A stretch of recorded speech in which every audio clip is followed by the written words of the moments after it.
కృష్ణం వందే జగద్గురుం. మనకి విశ్వావసునామ సంవత్సరం వచ్చేసిందండి 2025 సంవత్సరంలో. ఈ ఉగాది నుంచి మళ్ళీ వచ్చే ఉగాది 2026 సంవత్సరంకి ఉగాది వరకు జరిగేటటువంటి సంవత్సర సంపూర్ణ ఫలితాలని ప్రొఫెసర్ డాక్టర్ ములపూడి సత్యనారాయణమూర్తిని నేను మీకు తెలియజేస్తున్నాను. ముందుగా మనకి మేషరాశిది ఎలా ఉందో చూద్దాం. ఈ మేషరాశి వారికి ఆదాయం 2, వ్యయం 14గా ఉందంటే వచ్చేది తక్కువ, ఖర్చు ఎక్కువగా కనబడుతుందన్నమాట. అలాగే మనకి రాజ్యపూజ్యం 5, అవమానం 7గా కనబడుతుంది. కాబట్టి అవమానాలు, నిందలు ఇవన్నీ ఎక్కువైపోతాయి. దీనికి కారణం ఏంటో తెలుసా? మనకి శని మార్చి 29వ తేదీ 2025 సంవత్సరం తర్వాత మనకి కుంభరాశి నుంచి మీనరాశిలోకి వచ్చి మేషరాశి వారికి ఏలినాటి శని చేస్తున్నాడు. ఏలినాటి శని పట్టడం వల్ల ఏమవుతుందండి, మనకి కొంచెం అవమానాల పాలు జరుగుతాయి. మరి ఈ సంవత్సరంలో మనకి మేషరాశి వారు అందరికీ కూడా రాజు ఎవరు అంటే సూర్యుడిగా ఉన్నాడు. కాబట్టి మీరు ఆడిందట పాడింది పాట. మంత్రి ఎవరున్నారండి? చంద్రుడు ఉన్నాడు. సేనాధిపతి ఎవరండి? మళ్ళీ సూర్యుడే. ఇక సస్యాధిపతి. ఇలా మనం తీసుకుంటే గురుడు చాలా బాగుంది. అందువలన ఈ సంవత్సరం అంతా కూడా మనకి ఈ మేషరాశి వారికి అంతా కూడా బ్రహ్మాండంగా ఉంది అని మనం చెప్పుకోవచ్చు.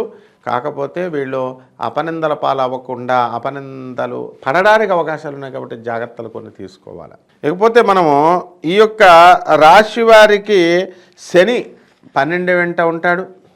మరి అలాగే 12, 11లో మనకి ఇది జరగాలి కదా. శని ఏం చేస్తూ ఉంటాడంటే వక్రించినప్పుడు మళ్ళీ వెనక్కి వస్తూ ఉంటాడు. కాబట్టి 12, 11 ఏళ్లలో సంచారం చేస్తూ లోహమూర్తిగా ఉన్నాడు. కాబట్టి మనకు బ్రహ్మాండంగా ఉంటుంది. ఇకపోతే గురుడు వచ్చేసరికి మనకి 3వ ఇంట మిథున రాశి సంచారం చేస్తున్నాడు కదండి. అక్కడేమో సువర్ణమూర్తిగా ఉన్నాడు.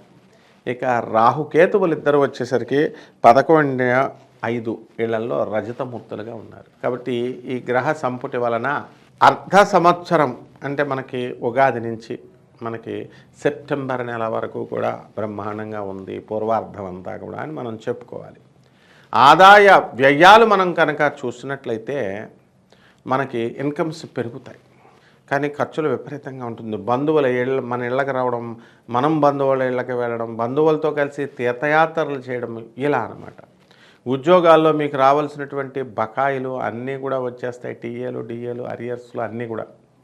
ఈ విధంగా మనకి ఓల్డ్ పెన్షనర్స్ని కనుక మనం తీసుకుంటే వాళ్ళకు కూడా రావాల్సినటువంటి ప్రభుత్వం దగ్గర ఏది కూడా ఉంచుకోరు. మరి మనం ప్రైవేట్ ఉద్యోగస్తులను తీసుకుంటే వాళ్ళ జీతభత్యాలన్నీ కూడా అంకిత భావంతో పనిచేస్తారు. కాబట్టి వీళ్ళ జీతభత్యాలు పెరుగుతాయి. అండ్ వీళ్ళకి చక్కగా ఈ యొక్క రాశి వారికి, మేషరాశి వారికి ఈ సాఫ్ట్వేర్ ఉద్యోగస్తులు మేము ఫారిన్ వెళ్ళాలి అనుకుని చాలా కాలంగా ఎదురు చూస్తున్నటువంటి వాళ్ళందరికీ కూడా మరి ఈ ఒక అమెరికాకి తప్ప మిగతా దేశాలన్నింటికి కూడా అవకాశాలు చాలా ఎక్కువగా ఉన్నాయి. ట్రంప్ దెబ్బ అన్నమాట. అలాగే ఆడవారి దగ్గరికి వచ్చేసరికి మేషరాశి వారికి మనకి ఈ యొక్క గురుడు సరైనటువంటి పొజిషన్లో లేడు మనకి.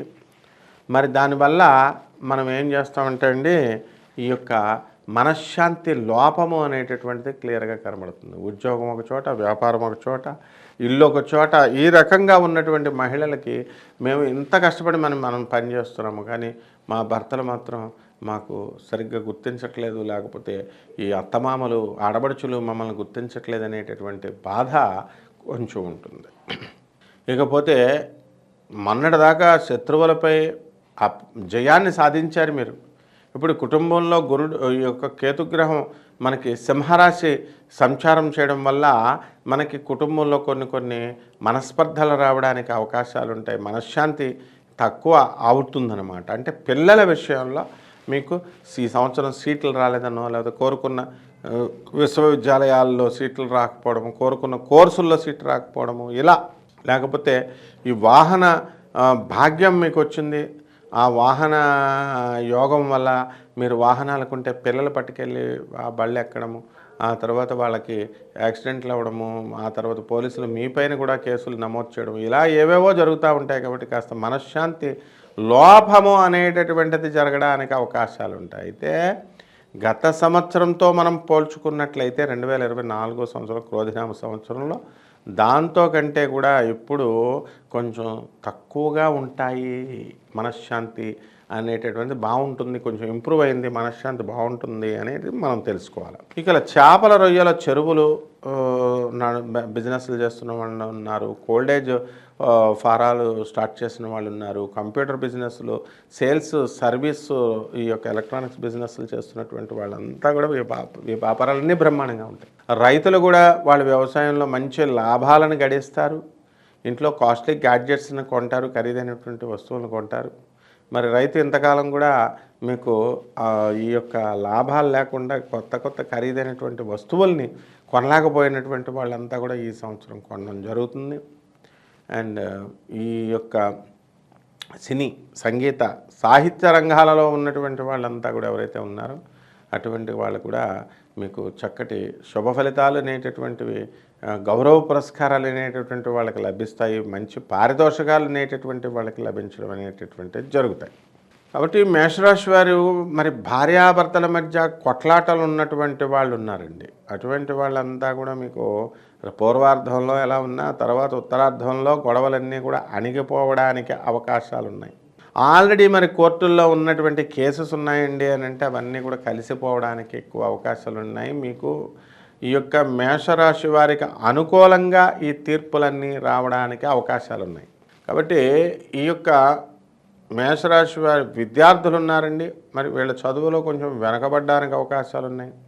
వాట్సాప్ చాటింగులు, ఆ తర్వాత ఈ యొక్క ఫోన్లలో అర్ధరాత్రి ఫోన్లు కాల్స్ చేసుకుని వీళ్ళ జీవితాన్ని పాడు చేసుకుంటున్నారు. ఈ ప్రేమ వ్యవహారాల్లోకి మీరు వెళ్ళకండి, దానివల్ల నష్టపోవడానికి అవకాశాలు ఉంటాయి. పరిహారాలు మనం ఏం చేసుకోవాలండి అంటే మనకి శని జపం చేసుకోండి, శని స్తోత్రాలు చదవండి, శనికి కిలోంపావు నల్ల నువ్వుల్ని నల్లని వస్త్రాన్ని ఇచ్చి పేద బ్రాహ్మణులకి శనివారం నాడు ఉదయం 8 గంటలకి దానం చేయండి. దశమహావిద్యల్లో ఒకటైనటువంటి మహాకాళి అమ్మవారి యొక్క హోమాన్ని మీ ఇళ్లలో జరిపించుకోవడం ద్వారా అద్భుతంగా ఈ నూతన సంవత్సరం విశ్వావసునామ సంవత్సరం మీ రాశి వారి అందరికీ కూడా ధనాన్ని ఎబ్బడి ముప్పడిగా మీకు ఇస్తుంది. అండ్ మీకు జరిగేటటువంటి అవమానాలు కూడా కాస్త రేటు తగ్గడానికి అవకాశాలు ఉంటాయి. అలాగే మరి ఈ యొక్క మేషరాశి వారికి మనకి శని దోషం ఉంది కాబట్టి రావి చెట్టుని ఒకటి దాన్ని సెలెక్ట్ చేసుకోండి. దానికి ప్రతిరోజు కూడా నీళ్లు, ఒక బకెట్ నీళ్లు పోయండి. అలాగే ఆ చెట్టు చుట్టూ ప్రతిరోజు కూడా 21 సార్లు ప్రదక్షిణాలు చేయండి. కానీ శనివారం నాడు మాత్రము మీరు కంపల్సరీ 108 ప్రదక్షిణాలు చేయాలి. ఓం శనేశ్వరాయ నమః అనేటటువంటి మహామంత్రంతో మీరు ఈ శనీశ్వరుడు చేయాలి. ఈ విధంగా చేయడం ద్వారా ఆ యొక్క రావి చెట్టు మొదల్లో ఉన్నటువంటి లక్ష్మీనారాయణులు, శనీశ్వరుడు వీళ్ళంతా కూడా మిమ్మల్ని అనుగ్రహించి కష్టాల నుంచి మిమ్మల్ని తప్పించడం అనేటటువంటిది జరుగుతుంది. శుభమస్తు.